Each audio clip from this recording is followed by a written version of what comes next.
صدر ٹرمپ نے خبردار کیا ہے کہ حوثیوں نے بحر احمر میں جہازوں پر پھر حملہ کیا تو امریکہ اس کا ذمہ دار ایران کو ٹھہرائے گا۔ صدر ٹرمپ نے سوشل میڈیا پیغام میں یاد دلایا کہ 1 سال قبل تجارتی سرگرمیوں میں مداخلت پر حوثیوں کے خلاف بھرپور کارروائی کی تھی، جس کے بعد ایران جنگ کے دوران اب تک حوثیوں نے انتہائی ذمہ دارانہ رویہ اختیار کیا۔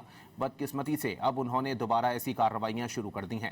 گزشتہ رات سعودی عرب کے 2 جہازوں پر فائرنگ کی گئی۔ اگر انہوں نے دوبارہ ایسا کیا تو امریکہ اس کا ذمہ دار ایران کو ٹھہرائے گا، کیونکہ حوثی ایران کے اعلی کار یا پراکسی ہیں۔ ایران اور خود حوثیوں کو سخت فوجی سزا کا سامنا کرنا پڑے گا۔ حوثیوں کے اس رویے پر بہت مایوسی ہوئی ہے، کیونکہ اب تک انہوں نے انتہائی پیشہ ورانہ اور دانشمندانہ انداز اپنایا تھا۔ صدر ٹرمپ نے خبردار کیا ہے کہ حوثیوں نے بحر احمر میں جہازوں پر پھر حملہ کیا تو امریکہ اس کا ذمہ دار ایران کو ٹھہرائے گا۔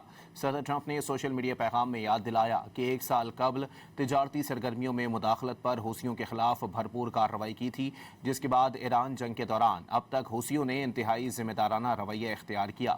بدقسمتی سے اب انہوں نے دوبارہ ایسی کارروائیاں شروع کر دی ہیں۔